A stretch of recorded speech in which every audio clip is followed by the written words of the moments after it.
আমি আল্লাহ তোমাদের সব গুনাহ মাফ করব, কিন্তু শিরিকের গুনাহ আমি আল্লাহ মাফ করব না। আল্লাহকে বাদ দিয়া অন্য কারো পূজা, অন্য কারো ইবাদত আল্লাহ পছন্দ করে না, কারণ এই চেহারাটা আল্লাহ নিজ হাতে কুদরতি হাতে বানাইছে। আল্লাহু আকবার। সুতরাং এই কপাল দিয়া আল্লাহকে ছাড়া অন্য কাউকে সেজদা দিলে আল্লাহ রাগ করে। একজন স্ত্রী যদি তার স্বামীকে, তার স্বামীর অবাধ্য হয়ে অন্য কারো কোনো ছেলের সাথে রাস্তা দিয়ে ঘুরে, স্বামী কষ্ট পায় না কেন? যে আমার স্ত্রী, আল্লাহ বলেন তুমি আমার বান্দা। কই স্বামী স্ত্রীর সম্পর্ক আর কই আল্লাহ বান্দার সম্পর্ক, আল্লাহ গোলামের মালিক গোলামের সম্পর্ক। তাবারাকাল্লাযী বিয়াদিল মুলক, তাবারাকাল্লাযী বিয়াদিল মুলক ওয়া হুয়া আলা কুল্লি শাইইন কাদির। আমার আল্লাহ মালিক আর আমরা গোলাম। আমরা কি? আমরা গোলাম, গোলামের গোলামের গোলামের ঘরের গোলাম। আমরা গোলামের মতো চলবো, আমরা মালিক নয়। মাঝে মধ্যে আল্লাহ ক্ষমতা দেয়, মাঝে মধ্যে আল্লাহ কিছু ক্ষমতা দেয়, আল্লাহ পরীক্ষা করতে চায়। এই ক্ষমতার মস্তদে বসে যারা নিজেকে আল্লাহর চেয়ে বড় মনে করে, আল্লাহ জুতার বাড়ি থেকে, দেশ থেকে তাদেরকে বের করে দেয়। এই ক্ষমতা কেবলমাত্র কার? ক্ষমতা কেবলমাত্র কার? মাঝে মধ্যে আল্লাহ বান্দাকে একটু টেস্ট করে আর কি, পরীক্ষা করে।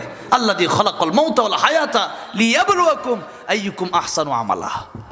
আল্লাহ পরীক্ষা করতে চায়। আমার ভাইরা, আমার বন্ধুরা, আমার মুরব্বী যেই কথা বলতেছিলাম, মহিলা জাহান্নামে যায় বিশেষ করে দুইটা কারণে। এক নম্বর কারণ বলেছিলাম স্বামীর অবাধ্য হওয়ার কারণে। তার মানে স্বামীর সাথে আপনি খারাপ আচরণ করতে পারবেন না। আপনি স্বামীকে বুঝাবেন, কি করবেন? বুঝাবেন।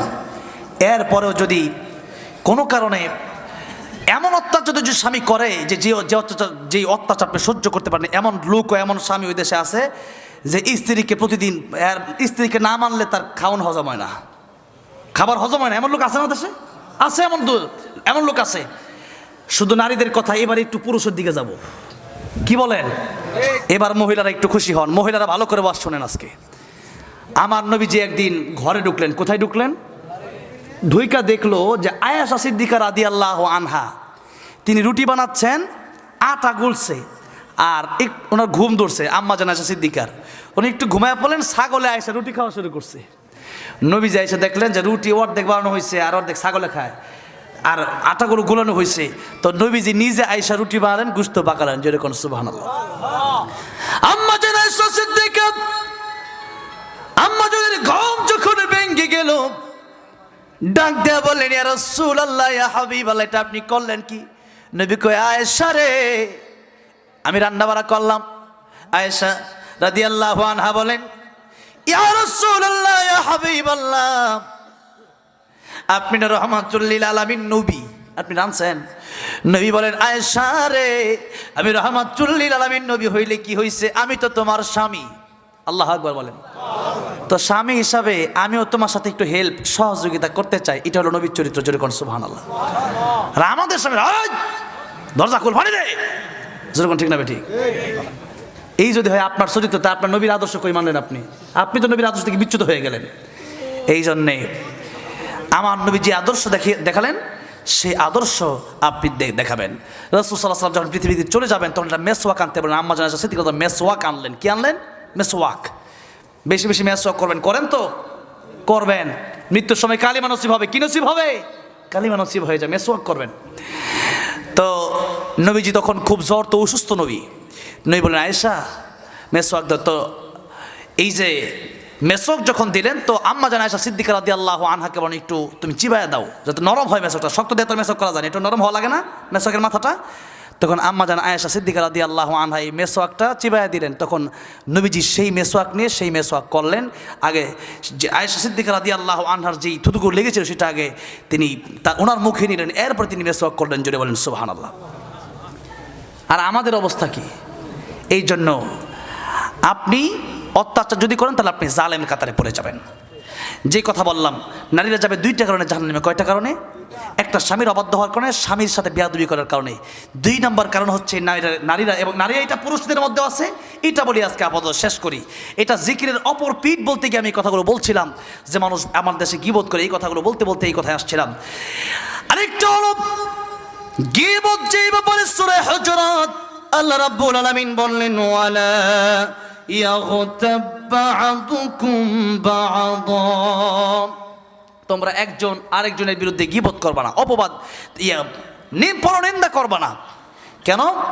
আল্লাহ বলছেন, ইউহিব্বু আহাদুকুম أن يأكل لحم أخيه ميتا فكرهتموه আল্লাহ বলেন আইয়ুহিব্বু আহাদুকুম, তোমরা কি এমনটা পছন্দ করো যে আইয়াকুল লাহমা আখিহি মাইতা, যে তোমরা তোমাদের মৃত ভাইয়ের কাঁচা গোশত চাবায়া খাবা? নাউজুবিল্লাহ বলেন।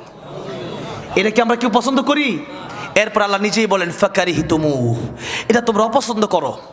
সুতরাং এটা যেমন হারাম, নিজের ভাইয়ের কাঁচা গোশত যেমন মরা ভাইয়ের কাঁচা গোশত খাওয়া যায় না, ঠিক তিনি গীবত আমি আল্লাহ হারাম করে দিলাম। এবার গীবতের ক্ষতি দুইটা, সংক্ষেপে বলি। আপনি যদি আমার বিরুদ্ধে গীবত করেন, তাহলে আপনার নেক আমলগুলো আমার কাছে চলে আসবে, আমার গুনাহগুলো আপনার কাছে চলে যাবে। জোরে কোন নাউজুবিল্লাহ। আপনি ক্ষতিগ্রস্ত হয়ে গেলেন। আমি এই যে বলছিলাম যে খেজুরের হাড়ির তলা নাই, মনে আছে তো? সেই কথা বলতে গিয়ে এই পর্যন্ত আসলো। খেজুরের হাড়ির কি নাই? তলা নাই। আমি আপনি ইবাদত করলাম, নামাজ পড়লাম, রোজা রাখলাম, দান করলাম, এরপরে আরেকজনে গীবত করলাম। এই যে দান, নামাজ, রোজা সবগুলো তার আমলনামায় চলে গেল। কেন? গীবত করার কারণে। তাহলে আমরা গীবত থেকে বাঁচবো। এটা হচ্ছে আজকের 1 নাম্বার ওয়াজ। জিকিরে আমরা গীবত না করে আমরা করব জিকির। আমরা কি করব? জিকির। কি করব? জিকির। জিকির শব্দের 1 নাম্বার অর্থ হচ্ছে কোরআন শরীফ, 2 নাম্বার অর্থ হচ্ছে উপদেশ, 3 নাম্বার অর্থ হচ্ছে নামাজ, 4 নাম্বার অর্থ হচ্ছে আল্লাহর আইন, 5 নাম্বার অর্থ হচ্ছে আল্লাহকে স্মরণ করা। এগুলোর এক একটা ব্যাখ্যা দিতে গেলে আরও 2-4-5 ঘন্টা সময়ের দরকার। আগামীতে যখন আবারও আসবো আমাকে মনে করে দিলেই ইনশাল্লাহ আমি এক একটা তাফসির করে দেবো ইনশাল্লাহ। কারণ কোরআন নিয়ে তাফসির করতে গেলে, কোরআন নিয়ে কথা বলতে গেলে কয়েক ঘন্টা সময়ের প্রয়োজন। এরপরে হলো কোরআনের উপদেশ, এগুলো নিয়ে বলতে গেলে আরও কয়েক ঘন্টার প্রয়োজন। এরপরে আসছে নামাজের কথা। এই নামাজের আয়াত নিয়ে সূরা জুমআ, ইয়া আইয়ুহাল্লাযীনা আমানু ইযা নুদিয়া লিস-সালাতি মিন ইয়াউমিল জুমআতি ফাসআউ ইলা যিকরিল্লাহি ওয়া যারুল বাই'a। এই যে নামাজের কথা, জিকিরের কথা, এই যে কথাগুলো, এগুলো বলতে গেলে আরও কয়েক ঘন্টা সময়ের দরকার। এরপরে আল্লাহর আইন প্রতিষ্ঠার ওয়াজ করতে গেলে আরও কয়েক ঘন্টা সময়ের দরকার। এরপরে আল্লাহর জিকির, শুধু সুবহানাল্লাহ আলহামদুলিল্লাহ আর লা ইলাহা ইল্লাল্লাহর ওয়াজ করতে গেলেও আরও কয়েক ঘন্টা সময়ের দরকার। তবে যেহেতু বললাম গীবত করবেন, রাস্তাঘাটে যখন চলবেন, জান্নাতে যাওয়ার পরে মানুষ আফসোস করবে, কেন যে আরেকটু বেশি যদি আল্লাহর জিকির করতাম, ইবাদত করতাম, এই জন্য আফসোস করবে। এই জন্য জিকির করবেন। এই জিকিরের ফজিলত একটু বলি। যেমন আপনি রাস্তাঘাটে চলতেছেন, পড়বেন সুবহানাল্লাহ আলহামদুলিল্লাহ। আপনি যখন পড়লেন, তখনই আল্লাহ রাব্বুল আলামিন, নবীজি বলেছেন, এই দুনিয়াতে যত ফাঁকা জায়গা, আল্লাহ সমস্ত ফাঁকা জায়গাগুলো সব দেয়া ভরপুর করে দিবেন। তাহলে পড়বেন কি পড়বেন না? রাস্তাঘাটে চলছেন, সুবহানাল্লাহ আলহামদুলিল্লাহ পড়েন। এরপরে আরেকটু বলবো, আর 5 মিনিট বলে এরপরে আমি দোয়া করে দিচ্ছি। মুসা কালিমুল্লাহ একদিন আল্লাহ রাব্বুল আলামিনকে বললেন, আয় আল্লাহ রাব্বুল আলামিন, তুমি আমার একটা আনকমন জিকির দাও, যেই জিকির পৃথিবীর সব মানুষকে তুমি দাও না, একটা আনকমন জিকির দাও। আল্লাহ রাব্বুল আলামিন বলেন, মুসা তুমি বেশি বেশি জিকির করবা, লা ইলাহা ইল্লাল্লাহ, লা ইলাহা ইল্লাল্লাহ, লা ইলাহা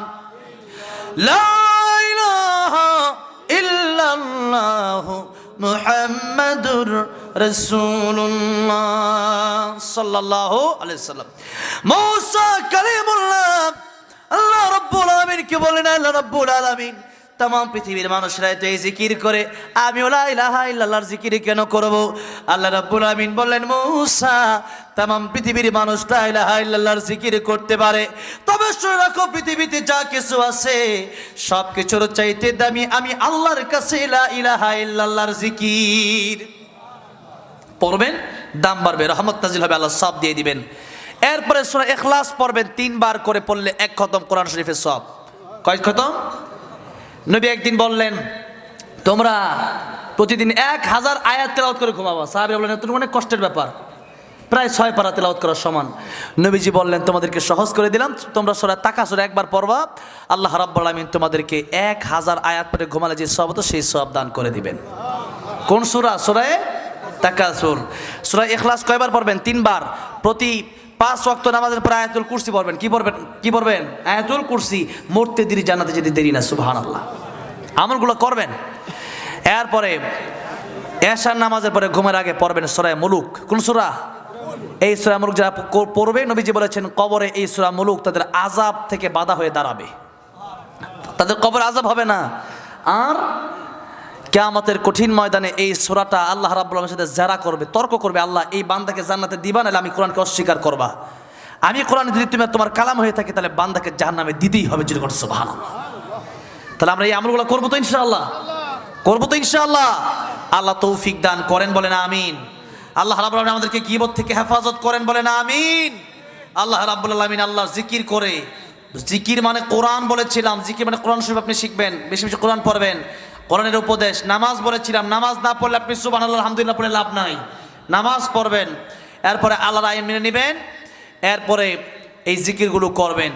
এই পাঁচটা, এটা ইমাম ফখরুদ্দিন রাজি রহমতুল্লাহ তাফসিরে কাবিরে লিখেছিলেন।